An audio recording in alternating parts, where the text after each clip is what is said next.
Hello, my name is Disha Ahluwalia. I'm an archaeologist and I write regular columns on archaeology at ThePrint. And in this week's column, we'll be discussing about a very important aspect of archaeology of the Indian subcontinent.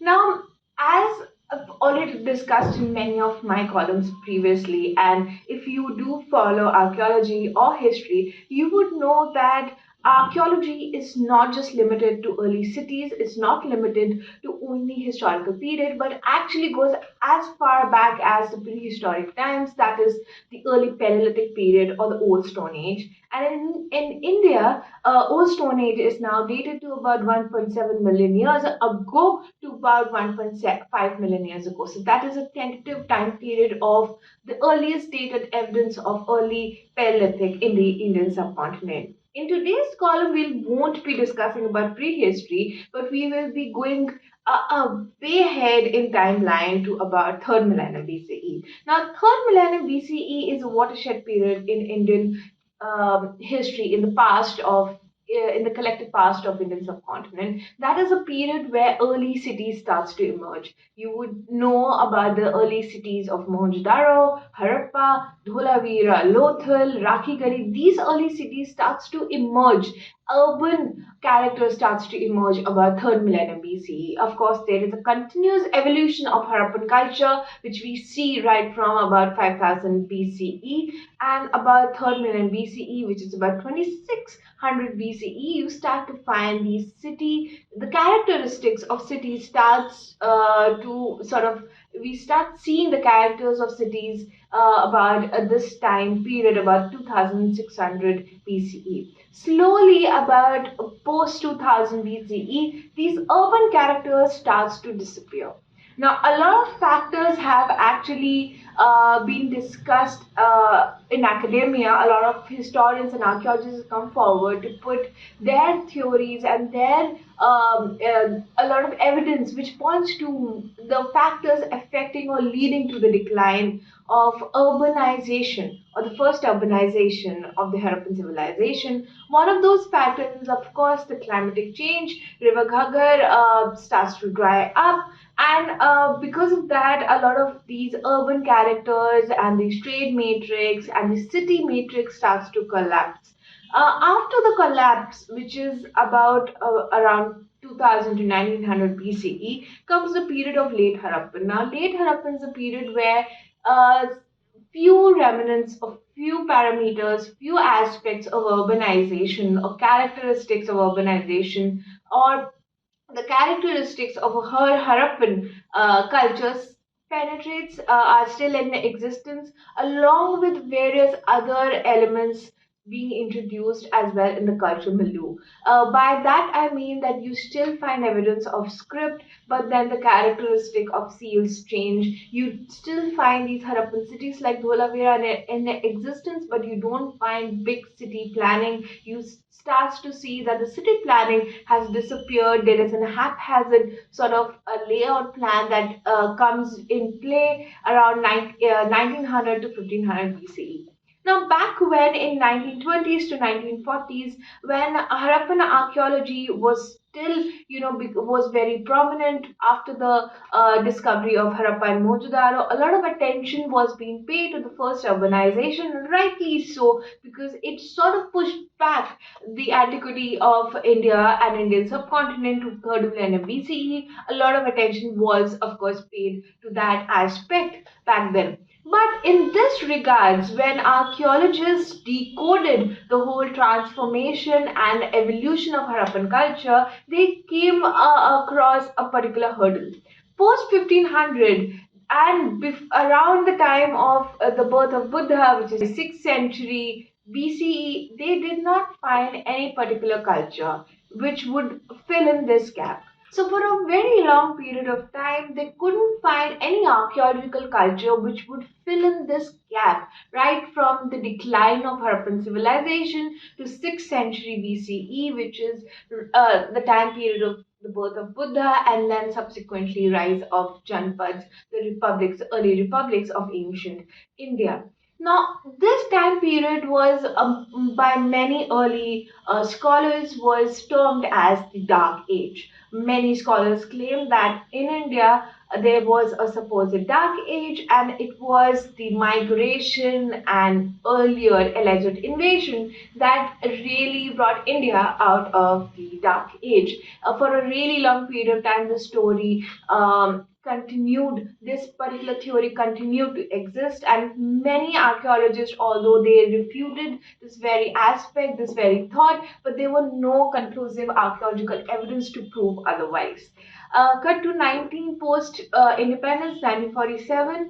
Post that, a lot of archaeological missions were commissioned by government of India. A lot of expeditions were commissioned by government of India. One of those commissions were which one of those expeditions which were commissioned was headed by Dr. B.V. Lal, the famous archaeologist, Indian archaeologist. He undertook exploration on from the Satluj Ganga plain, and he explored many sites, including the site of Hastinapur, Purana Qila, many sites, Barnawa, along the bed of Ganga and Yamuna and Satluj. In his expedition, which is now published in Ancient India 10 and 11, he ended up excavating a site of Hastinapur. Before that, there was another site in Ganga Plain called Ahichchhatra, which was excavated in 1944, which really was an important excavation. Then, during this particular excavation, because it was a multicultural site, it had the time cultural phase of Guptas, even earlier phases. At the bottom of the stratigraphy, they found a particular unique type of ceramic. Now, in Indian archaeology, right at the beginning of it, pottery played a very important role. M.K. Dvalikar, a renowned archaeologist, called pottery an alphabet of archaeology, and rightly so, because that is the most prominent antiquity that one find during excavations, and of course during explorations you can find pottery scattered on the surface in many parts of the country. So, of course, pottery became an important marker of culture back then. And it was also important to build a chronology, a stratigraphical chronology of India. So, therefore, a lot of emphasis was laid in 1940s, 50s, 60s on archaeology. So, when Ahichchhatra was excavated in 1944, this particular grey pottery was noticed, and in the report, this particular grey pottery was given little emphasis. It was recognized as a unique pottery because of its characteristics. But archaeologists back then in 1944 could not place it in a particular strata, could not give it a time frame, could not give it a particular chronological standing per se. So it was the excavation of Hastinapur which we began in 1949, 5 years after Ahichchhatra's excavation, which actually gave this particular pottery a formal standing. Now, this particular pottery, which is grey in color, which is known for came to be known for its fine fabric, came to be known for its surface, smooth surface, and of course came to be known for its firing, killing technique, was recognized at Ahichchhatra in 1944. But it was the excavation of Hastinapur undertaken by Dr. B.B. Lal, which actually gave this particular pottery a stratigraphical and a chronological standing. Now, this pottery, after the excavation of Hastinapur, came to be known as the painted Grey Ware. Painted Grey Ware, of course, a pottery like this, which you can see is quite thin, has a very thin section, is has a beautiful painting on it, and it's grey in color. Now, this particular pottery, unlike many other pottery that we find in ceramic assemblage, had a particular form or shape. You would find this pottery, if you find a full pot, you would find it either in the shape of a bowl. It could be a deeper bowl, a shallow bowl, in shape of a dish, deep dish, shallow dish, different varieties of dishes, plates as well. You would also find these in a smaller sort of miniature, like a katoris as well. So yeah, but there was a particular forms that were followed across many sites which were discovered and recognized hereafter the excavation of Hastinapur. So after 1949, when the excavation was initiated in 1950, 52, when these findings were formally reported 1955, actually by 1955 it was recognized that there is this particular pottery which is the marker of a culture which followed the decline of Harappan civilization and continued well till the 6th century BCE. It was a relative dating back then. There were no scientific dates from Hastinapur. Even C14 was just barely discovered in 1949. So we did not have, archaeologists did not have proper scientific means to actually give a proper chronology. But since one of the jobs of archaeologists is to look at various facets of archaeological material like that of a pottery and give it a relative dating to it. And many a times, about 99% archaeologists are not wrong. And our senior archaeologists like A. Ghosh and Dr. P.V. Lal, they were not wrong at all. And when he dated this particular pottery, he dated to about 1100 to 900 BCE, which continued till about 400 BCE. Back at in 1940s, early 1950s, at the site of Hastinapur.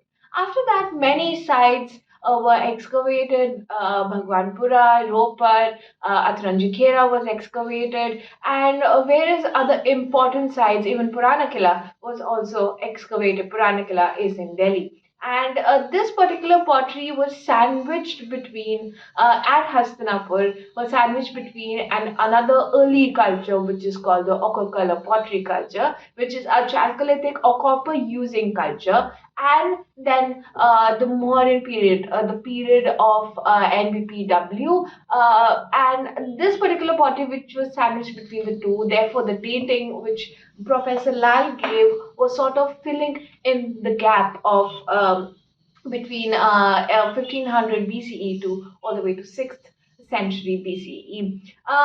After the various excavation in many sites, it was found out that this particular pottery is not only limited to Ganga Plain. However, the large concentration of sites is in Ganga Valley. It's in the Ganga Plain area. So, largest concentration and thick concentration is right from Yamuna all the way to going to Ganga Plain, whereas sites like Kaushambi and Vaishali have also yielded this particular pottery. But the entire spread of this particular type of pottery was not only limited to that part of India. It spread all the way to Sindh at Bawalpur, where Mughal explored the region and found out that the sites are located on the banks of Hakra, which is the Ghaggar Hakra river, which goes to Sindh, and he found sites there in Bawalpur region of Pakistan, all the way in Ghaggar Hakra plain, and going as east as Kaushambi and Vaishali,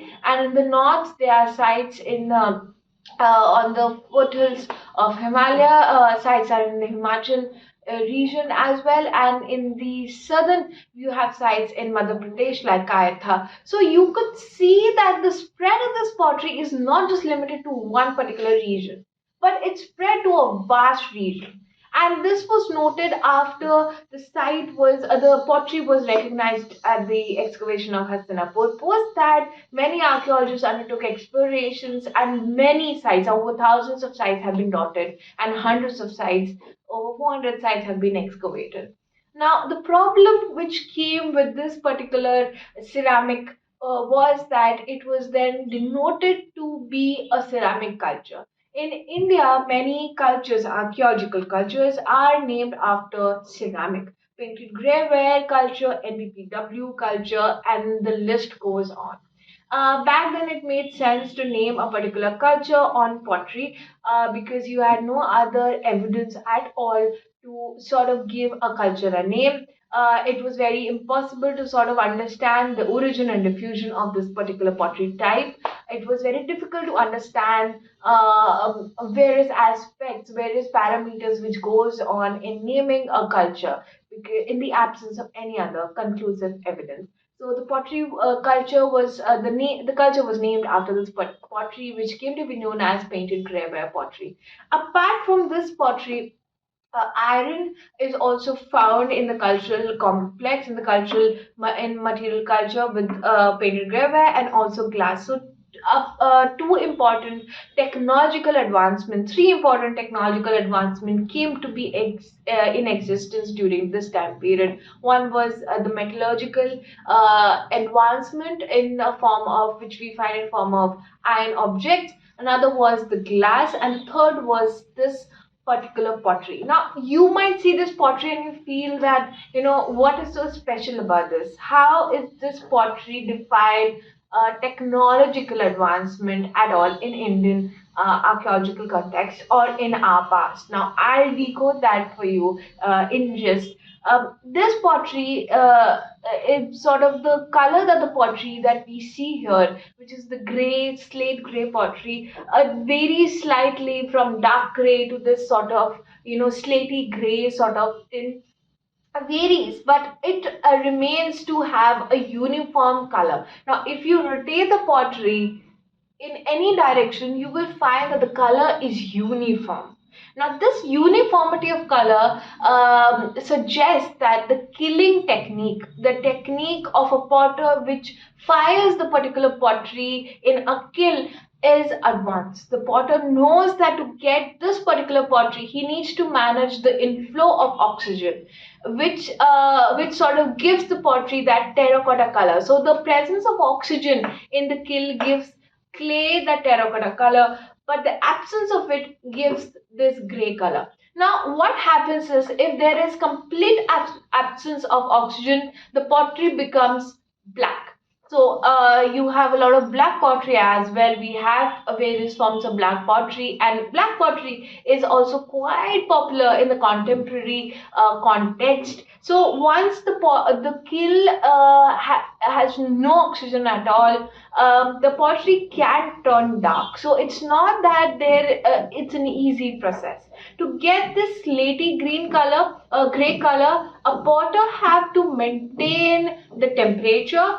The potter also will have to maintain the flow of oxygen, maintain a particular ratio of oxygen in the kiln so that the pottery can neither turn red nor turns black. So these are two extremes, and pottery has to remain sort of in the center. So maintaining that particular temperature is quite challenging, which was absent in the previous cultures that this particular pottery followed, which is the chalcolithic cultures, the regional copper using cultures, and also the bronze age civilization. This particular pottery was absent in those cultural material. And also, when you levigate a clay, you can see in the section, if I zoom in, the section is fine. Now, in when we see this section and you find and the section is also gray, so you can see the pottery is fired through and through, and there is no ill firing, there is no trial and error at all. And this has been noted in absolutely all of PGW that has been reported so far. This particular uniform cultural traits have been noted, and then of course on top of it, the pottery has a very smooth finish, has a metallic sort of sound when you hit it. You can find sort of a metallic sound, and also beautiful painting. So this painting is not that elaborate, but if you see the pottery from various other sites in Ganga Plain, you will find floral patterns, geometric patterns, and whatnot. What these patterns and motifs indicate, or what their definition is, or what they actually narrate, we don't know yet. But the fact of the matter is that right from killing beginning from levigating the clay that the potter gets from a particular spot, making the clay absolutely fine, devoid of any particular, hard material or grains, big coarse material, and then levigating it to a particular form, which I have already discussed, could be bowl, dish, plate, etc., and then painting it beautifully, various floral and geometric patterns, and then killing it at a particular temperature and maintaining that reduced environment, but a particular sort of environment in that kiln, so you can get a uniformly gray pottery with painting on it, which came to be known as painted grey ware. So when archaeologists started understanding the importance of this particular pottery, they suggested that this pottery is the pottery which sort of follow the decline of Harappan civilization, and therefore, after the excavation of Hastinapur and various other sites where this pottery was found, the dark age which was proposed earlier, sort of that very concept sort of went down the drain, which meant that India no longer has a dark age. There was actually never a dark age. Are cultures that come up. There is also continuity and change. When sites like Bhagwanpura and a recently excavated site like Medina, there we found a very unique aspect of this culture, which meant that the late Harappan and also the site of Alamgirpur, which I've already discussed, you can see the video column as well as read a column, a written column on it as well. Sites like Alamgirpur and Bhagwanpura give a very different picture. It suggested that the late Harappan and PGW overlap, which suggests that these cultures have sort of there is an interaction between the painted grey ware and the late Harappan folks, which sort of is quite interesting, which was absent earlier. However, there were no dates which were given from these sites. The earliest one could date these sites from that region, which was of Haryana and Rajasthan and Punjab, was about 1300 BCE. Now, talking of the dates, as I've already discussed, we don't have much of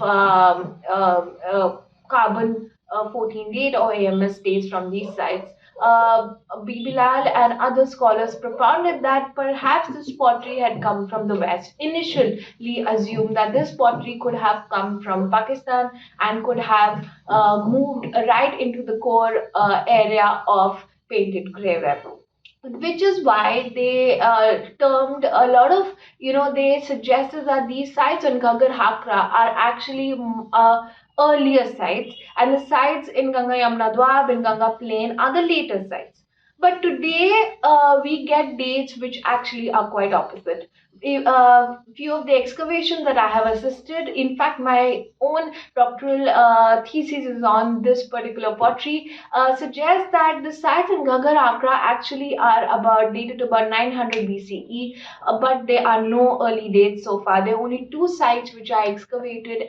One is Chuck 86, which was excavated by Bhubaneswar Circle of Archaeological Survey of India, which gave this date to about, again, 1000 to 900 BCE. The other site was excavated by Dr. Sanjay Manjul, which I happened to assist him during the excavation. There too, the dates are not going beyond 1000 BC. The dates are somewhere about 900 to 800 BCE. Looking at these two excavated material from Ghagar Akra region, one can say that perhaps that earlier assumption on the basis of just the surface condition of the pottery is sort of not fitting well with the dates. And therefore, the sites over there are perhaps a little later than the sites in the core periphery region. Now, coming to the core region, there are sites like recent dates coming from Kampil and Goshna. These sites are giving a very early date. Dates going back to 3rd millennium BCE. Some scholars even claiming that the sites are dated to 3rd 3000 BCE. But the problem with these dates is that we have to take these dates with a pinch of salt, is that we don't have any evidence whatever which could show a continuation of culture, or which could show that the culture materials dated to about 39 BCE. There is no clarity as of now. Perhaps maybe with more published data coming from these sites, we could have more understanding. Sites like Abhipur are also dated to about 2000 BCE or so. So we do have new dates coming in, which gives you a very opposite picture as opposed to what was given, what was existing in early, years of 1950s, 60s, and 70s. Today we have a complete opposite picture, but we would want more dates, and most importantly, more discussion on this aspect of chronology of PGW, and also the diffusion and spread of painted river and its point of origin. What we still need to work on is that we don't know much about their settlement pattern, an aspect of which I have been working on for past 5 years on Ghaggar.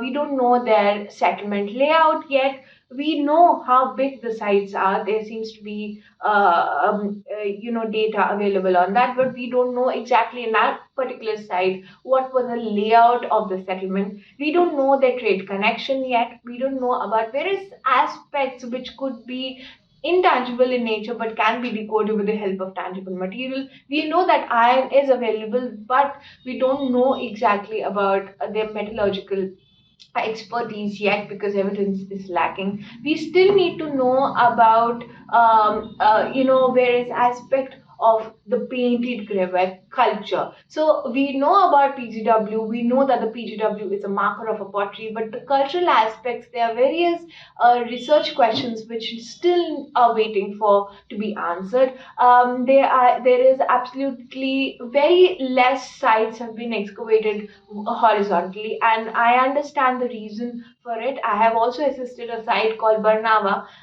which is very close, which is in the Ganga Yamuna Dwar, which is one of the sites which B. Bilal has also explored. The site was excavated in 2018-19 by Dr. Sanjay Manjul. I happened to assist him during that excavation, and I could totally understand as to why horizontal excavation with PGW is not possible, because this particular strata is right below, and in the core region, most of these sites are multicultural sites which have deposit of over from 15 to 20 meters. So by the time you reach PGW, the area of excavation becomes very limited. So I absolutely understand the challenges an archaeologist face while reaching right at the bottom of the stratigraphy, while excavating like reaching the PGW period.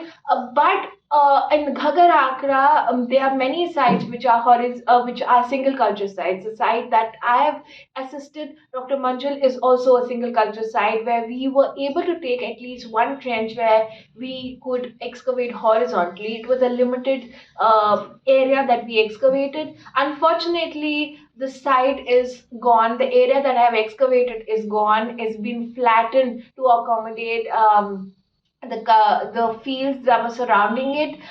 There are many sites in Ghaggar region which are single culture sites, which can give us important clues about the horizontal spread of PGW sites are rapidly been disappearing. So I hope that ASI and various other organizations recognize the need of salvaging various sites.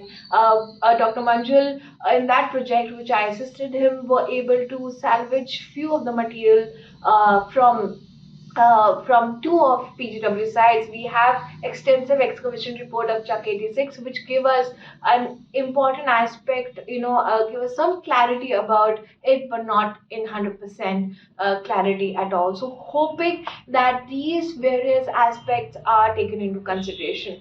Now, I just want to end this video column by saying that, of course, the dates of various sites are early, but there are few sites which are still are interesting, and there are a lot of material which is giving us a lot of clue about the painted grey ware and the alleged culture that it's a part of, but we still have a long way to go. So before you make any inferences, before you make any assumptions, we need to understand that archaeology is a slow process, but a continuous process.